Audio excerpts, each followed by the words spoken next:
का टॉपिक है mind and religion. पहले तो माइंड को थोड़ा सा डिफाइन कर लिया जाए, तो अगर डेफिनेशन देखी जाए तो माइंड की डेफिनेशन आएगी a part, element, process which thinks, believes, wills, perceive, जजेस। सिंपल कर लेते हैं या एक्सप्लेन कर लेते हैं, और यानी वो चीज आपके जिस्म में जो सोच सकती है, कुछ चीजों को जज कर सकती है, उसके अंदर फीलिंग्स हैं और वो परसीव करती है। एग्जाम्पल, आप रोड क्रॉस कर रहे होते हैं तो गाड़ियों को देखकर रुक जाते हैं कि ये तेज आ रही है, आप क्रॉस किया तो लग जाएगी। ये आपका काम माइंड कर रहा है इस वक्त, खुद से नहीं हो रहा, दिमाग में ही प्रोसेस चल रहा है जिसके वजह आपको पता चला कि आपको गाड़ी लग सकती है। माइंड को और डिफाइन कर लें, उसको कह लें इंटेलेक्ट या अंडरस्टैंडिंग। अंडरस्टैंडिंग तो सिंपल वर्ड है, किसी चीज को समझना या कुछ करना, लेकिन इंटेलेक्ट को फर्दर डिफाइन किया जा सकता है which is capacity of thinking या कैपेबिलिटी टू एक्वायर नॉलेज, यानी कोई चीज को सीखना या किसी चीज के ऊपर सोचना। ये भी माइंड का एक बहुत बड़ा मेजर काम है। इसका रिलीजन से क्या ताल्लुक है? अब रिलीजन की अगर डेफिनेशन देखी जाए तो which is a fundamental set of specific beliefs, यानी आपकी जो बिलीव्स हैं वो आप सेट कर लेते हैं माइंड में, जो कि सारी जिंदगी भर चलते रहते हैं। जिस तरह आपने बड़े बूढ़ों को कहते हुए सुना होगा कि बचपन में जो आदत पड़ जाएगी ना,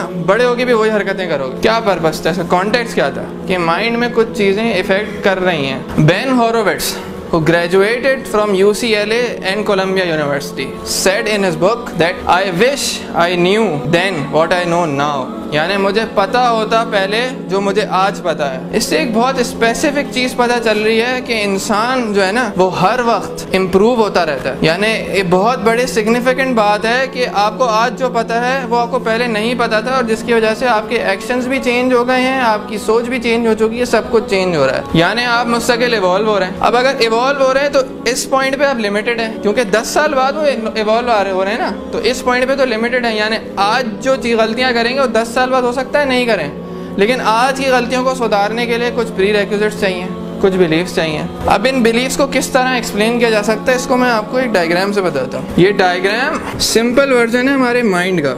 ये बेसिकली सिंप्लीफाइड वर्जन है कि आपका दिमाग किस तरह चलता है।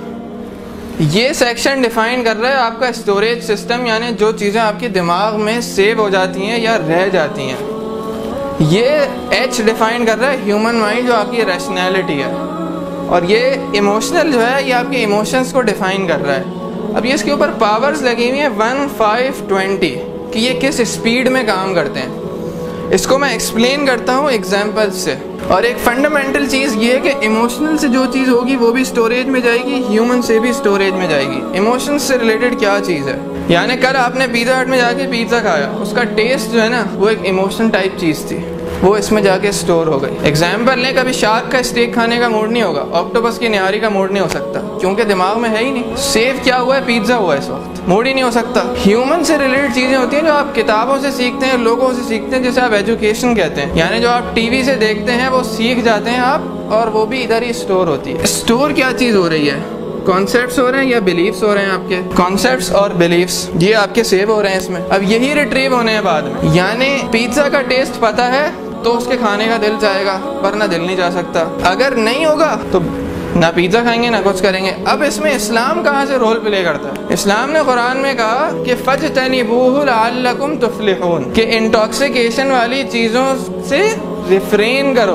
ताकि तुम सक्सेसफुल हो। ये नहीं कहा कि ट्राई कर लो, क्योंकि ट्राई कर ली ना तो फंस जाओगे। एग्जाम्पल लें सिगरेट्स, हर सिगरेट के बॉक्स के ऊपर बाय लॉ आपको लिखना जरूरी है कि स्मोकिंग किल्स, या इससे कैंसर होता है। और आपने टीवी पे भी सुना होगा ये कहते हुए तंबाकू नोशी सेहत के लिए मुज़हिर है बाज़ार सेहत। क्यों ये लिखा हुआ है, आप पढ़ रहे हैं लेकिन फिर भी सिगरेट पी रहे हैं, क्योंकि सिगरेट का टेस्ट इस वक्त सेव हुआ है। वो टेस्ट की मोटिवेशन इतनी ज्यादा है कि आपको पता है कि वो नुकसान दे रही है, आपको कैंसर भी हो रहा है, आपको बहुत कुछ हो रहा है, लेकिन आप उसको छोड़ नहीं सक रहे क्योंकि ये इसमें सेव है। अब एक और चीज, वला तक़रबुज़ ज़िना इन्नहु काना फ़ाहिशा, don't go near shameful acts और एनी इमोरलिटीज। क्यों? करीब चले गए फिर दूर आना बहुत मुश्किल है। अब ये कॉन्सेप्ट एक्सप्लेन किया है डॉक्टर स्टीव पीटर्स ने in his book चेम paradox.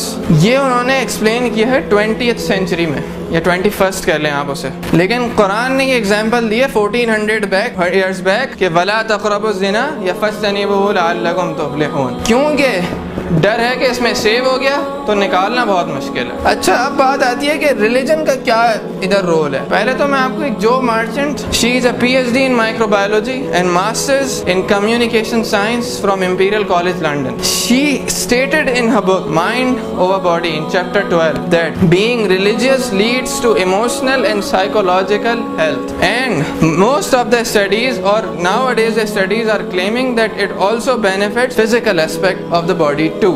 Why? The question comes why? इस 20 का क्या चक्कर है? फॉर एग्जाम्पल अगर ग्लास यहाँ से गिर रहा है ना, आप उसे फौरन बचा लेंगे विदाउट सोचे, क्योंकि स्टोरेज में था और इसने बहुत तेजी से काम किया। 20 पावर इसीलिए इसको दी गई है। इमोशंस ये भी स्ट्रॉन्ग होते हैं, लेकिन स्टोरेज या आपका जो दिमाग में सेव है वो मोस्ट स्ट्रॉन्ग चीज़ है। इसीलिए अगर किसी ने रिलीजन में बचपन में सीख लिया कि कोई गलत काम करता हुआ दिखे या कुछ दिखे तो उसे कोसना शुरू कर दो, उसे डांटना शुरू कर दो, उसे मारना शुरू कर दो, क्योंकि वो गलत है। क्यों? क्योंकि उसने बचपन में सीख लिया। अब आप उसको अगले 10 साल भी कुछ सिखाते रहेंगे, वो जो चीज़ सेव है ना वो रिवर्स होने में बहुत टाइम लगेगा, जिसके लिए आपको एनर्जी चाहिए। ये इमोशन के ऊपर 5 पावर क्यों है? क्योंकि जब हम आप अगर बच्चों की एग्जाम्पल लें तो घर आते हैं, बैग फेंकते हैं, अम्मा के ऊपर चिल्लाते हैं और ये वो करना शुरू कर देते हैं कि वो थक कर आए हैं और वो अम्मा को ये बताना चाह रहे हैं कि आप मेरे लिए खाना बना के दें, क्योंकि आप हमारी गुलाम है और मैं स्कूल से पढ़ के आया हूँ, मैंने कोई एहसान किया। अगर दिमाग से सोचें ना तो पता चलेगा कि वो उनके खुद के फायदे के लिए था, अम्मा के फायदे के लिए नहीं था। लेकिन पहले इमोशन ने ऐड कर दिया, बाद में ख्याल आया कि अम्मा ने अच्छी बात कही थी। इसीलिए ह्यूमन रैशनल थिंकिंग हमेशा स्लो होती है। इसीलिए सब्र, पेशेंस,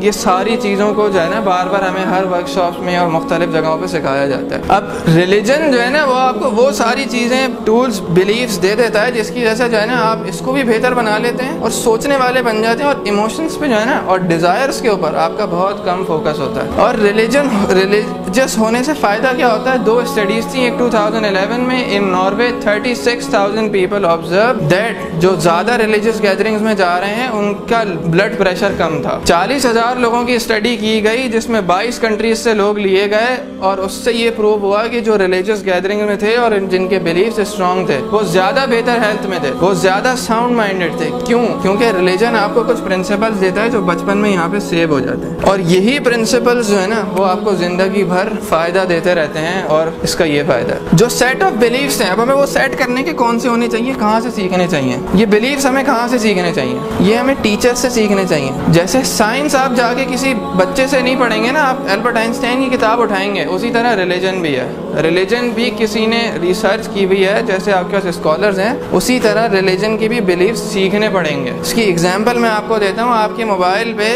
वायरलेस चार्ज कैसे हो जाता है, ट्रांसफर ऑफ एनर्जी कैसे होता है? हम बहुत सारों को नहीं पता किस तरह ट्रांसफर ऑफ एनर्जी हो रहा है, पता है वायरलेस चार्ज हो जाता है। क्यों? क्योंकि हम साइंस की नॉलेज में वीक हैं। इस तरह रिलीजन की नॉलेज में, बिलीव्स की नॉलेज में भी वीक हैं। हम नहीं डिफाइन कर सकते कि ये क्या हो रहा है, इसमें क्या हो रहा है। ये सीखना पड़ेगा, डिफाइन करना पड़ेगा कि किससे सीखना है, क्या करना है। क्योंकि बिलीव्स गलत बन गए तो फिर वही प्रॉब्लम, स्टोरेज में आ गए, इमोशनली भी वैसे ही ऐड कर रहे होंगे। किसी को गलत कुछ करता हुआ देखा, फौरन रिएक्ट, ह्यूमनली नहीं सोच सकेंगे।